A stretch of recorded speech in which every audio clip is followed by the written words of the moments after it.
Assalamualaikum warahmatullahi wabarakatuh. Perkenalkan, nama saya Fikriansyah Setiawan, NPM 2151030247, Fakultas Ekonomi Bisnis Islam, Prodi Akuntansi Syariah, kelas D. Baik, di sini saya akan menjelaskan tentang pengertian aset tetap. Pengertian aset tetap dalam operasi bisnis perusahaan. Aset tetap adalah properti yang umumnya dimiliki oleh setiap perusahaan dalam menjalankan kegiatan usahanya. Jenis aset ini bersifat jangka panjang, sehingga dipastikan tidak akan dilelang dalam waktu dekat. Contoh aset tetap dalam perusahaan adalah barang yang bernilai sangat penting bagi perusahaan. Jadi dalam ulasan kali ini saya akan bahas tuntas mengenai pengertian, jenis, contoh, hingga karakteristik aset tetap. Pengertian aset tetap. Aset tetap adalah aset jangka panjang perusahaan yang dimanfaatkan dalam kegiatan operasional. Biasanya, aset ini mendatangkan keuntungan finansial di masa depan dengan jangka waktu lebih dari setahun. Sederhananya, aset tetap adalah properti yang merupakan harta perusahaan yang dijadikan sumber ekonomi dalam kegiatan operasional. Jenis aset ini bersifat jangka panjang dan tidak dapat langsung dicairkan menjadi uang tunai dalam kurun waktu setahun. Jadi aset tetap ini tidak bisa dicairkan secara langsung seperti contohnya kas gitu, atau cek, atau ya sejenisnya gitu. Sedangkan beberapa pengertian aset tetap menurut para ahli yaitu aktiva berwujud yang dimanfaatkan untuk operasi perusahaan dan tidak untuk diperjualbelikan pada kegiatan normal perusahaan. Jadi aset tetap itu tidak bisa diperjualbelikan gitu. Maksudnya contohnya kan seperti misal gedung misalnya, itu tidak bisa diperjualbelikan gitu. Karena itu salah satu aset perusahaan gitu untuk menjalankan operasional. Karakteristik aset tetap. Biasanya karakteristik dari aset tetap adalah berbentuk fisik dan tertulis di neraca sebagai aset properti dan peralatan. Adapun properti tersebut itu digunakan untuk kegiatan produksi.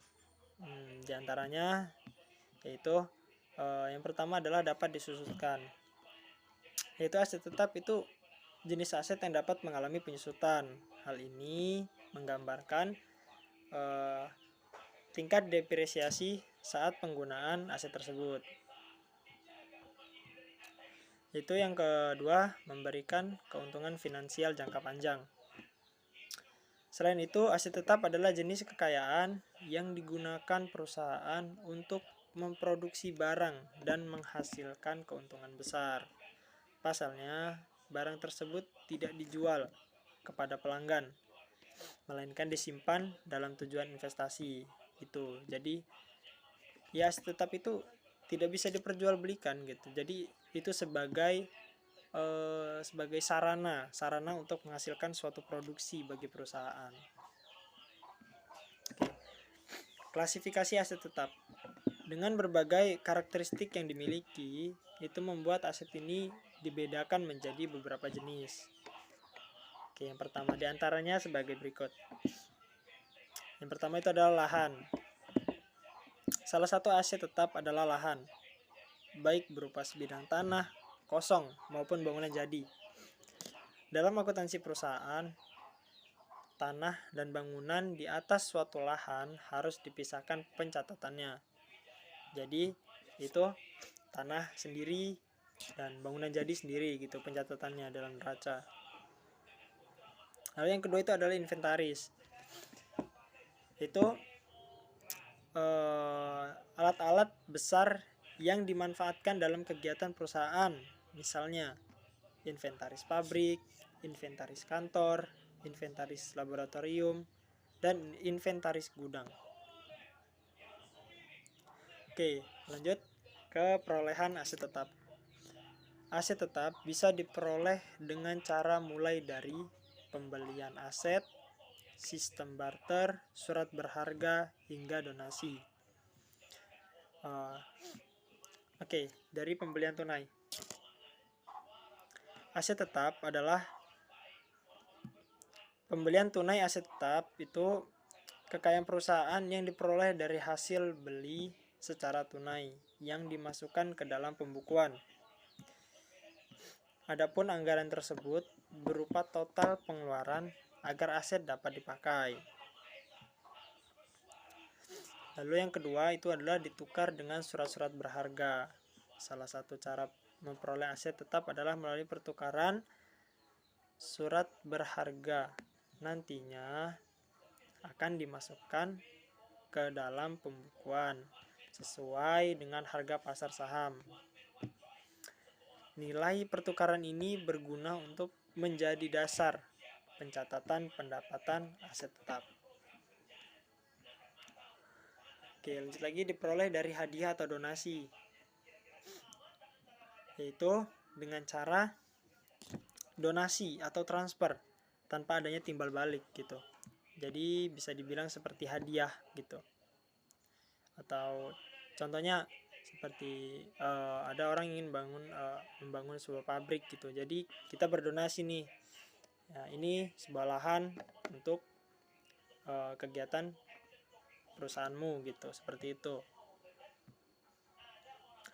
Jadi adapun biaya penyusutan yang didapatkan dihitung dengan cara sama seperti aset tetap lainnya. Oke. Materi selanjutnya yaitu contoh aset tetap. Aset tetap dalam suatu perusahaan dengan perusahaan lainnya tentu berbeda sesuai dengan kebijakan masing-masing. Namun, umumnya yang menjadi aset tetap adalah tanah, bangunan, mesin produksi, gedung perkantoran, mobil, furniture seperti sofa, perangkat komputer, hingga alat-alat kantor dan mesin produksi. Lalu selanjutnya adalah biaya-biaya yang dikeluarkan untuk pemeliharaan dan peremajaan dan diakui sebagai beban pada saat terjadinya.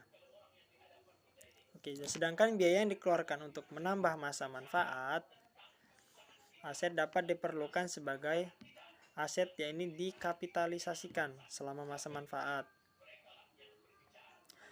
Adapun biaya-biaya yang dapat menjadi beban setelah perolehan awal adalah sebagai berikut. Yang pertama adalah 1. Biaya reparasi dan pemeliharaan.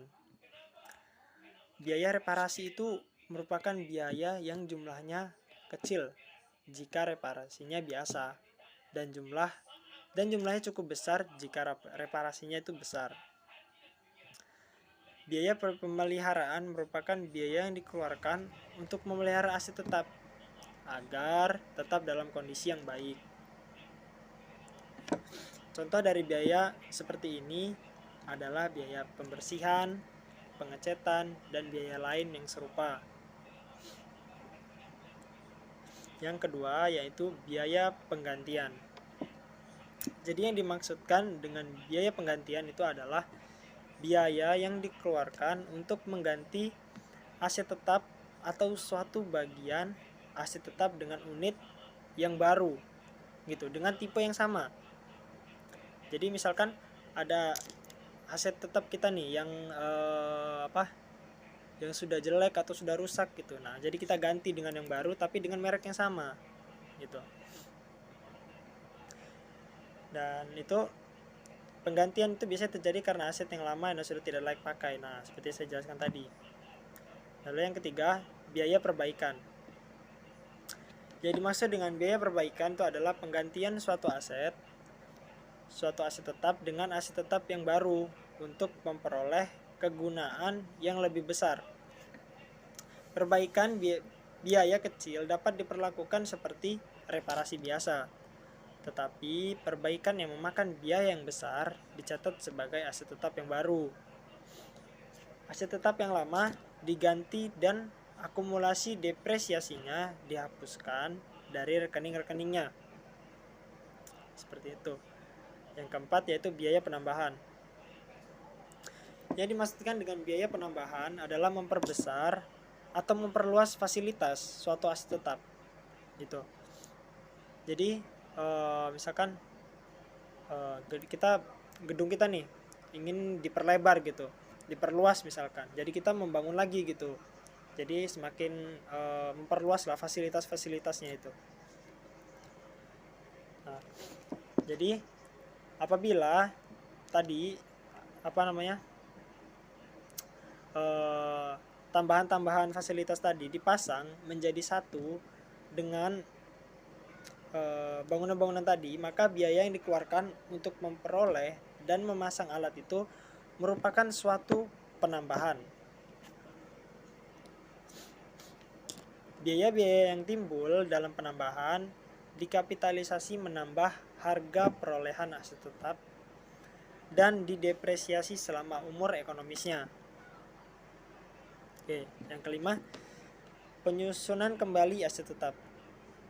Biaya-biaya yang dikeluarkan dalam penyusunan kembali aset tetap atau perubahan rute produksi atau untuk mengurangi biaya produksi. Jika jumlahnya cukup, berarti dan manfaat penyusunan kembali itu akan dirasakan lebih dari satu periode akuntansi, maka harus dikapitalisasi.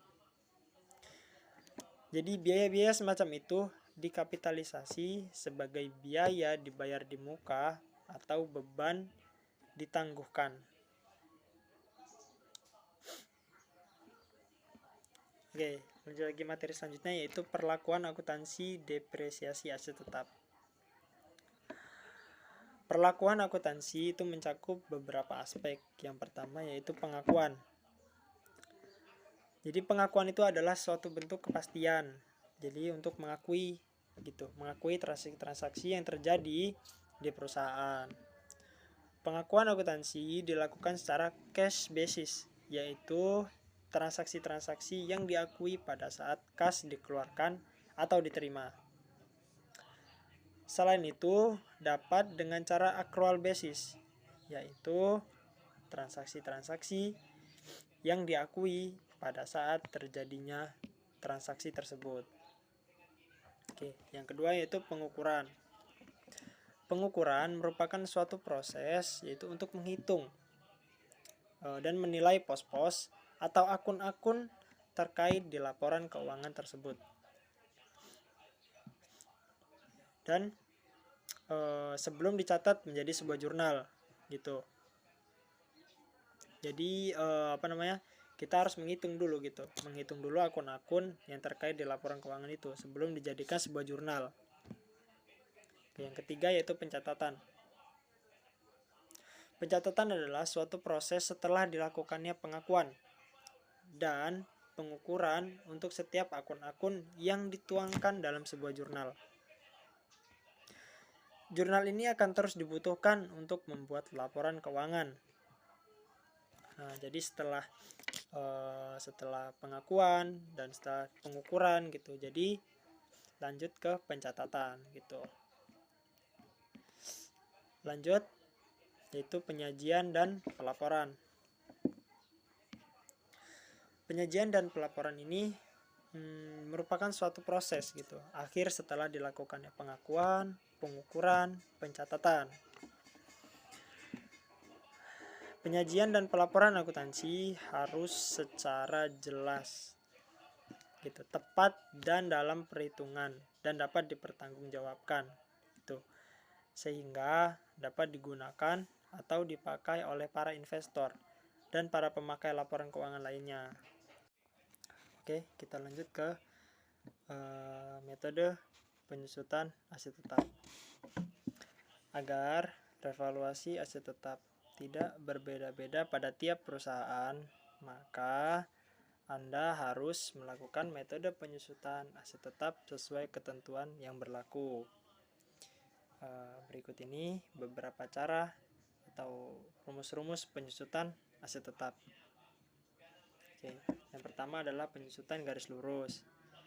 Apabila Anda menghitung penyusutan menggunakan metode garis lurus, maka Anda harus menentukan berapa perkiraan nilai residu aset pada akhir tahun pemakaian. Oke, rumus aset tetap adalah sebagai berikut. Itu seperti ini. Ini ya. Biaya penyusutan sama dengan biaya aset dikurang nilai residu dibagi umur pemakaian. Yang kedua, rumus yang kedua yaitu penyusutan saldo menurun ganda. Dibandingkan dengan metode garis lurus yang tadi, penyusutan saldo menurun ganda lebih detail dan berhati-hati dalam menentukan perkiraan. Pasalnya, nominal biaya penyusutannya lebih besar hingga 2 kali lipat. Oke, rumusnya seperti ini. Biaya penyusutan sama dengan biaya aset dikali depresiasi ganda dalam persen. Oke, yang ketiga, penyusutan saldo menurun tunggal. Meskipun dilakukan dengan penuh hati-hati, metode saldo menurun ganda kerap tidak sesuai ekspektasi. Maka dari itu, sebagai opsi kedua, Anda dapat menerapkan metode penyusutan saldo menurun tunggal dengan rumus sebagai berikut. Jadi seperti ini, yaitu biaya penyusutan sama dengan biaya aset dikali depresiasi tunggal. Oke, rumus yang keempat yaitu penyusutan jumlah angka tahun. Cara perhitungan aset tetap adalah metode penyusutan jumlah angka tahun. Adapun metode ini dapat dihitung menggunakan rumus sebagai berikut. Jadi rumusnya seperti ini. Biaya penyusutan sama dengan umur pemakaian dikali biaya aset dikurang nilai residu dibagi jumlah angka tahunnya.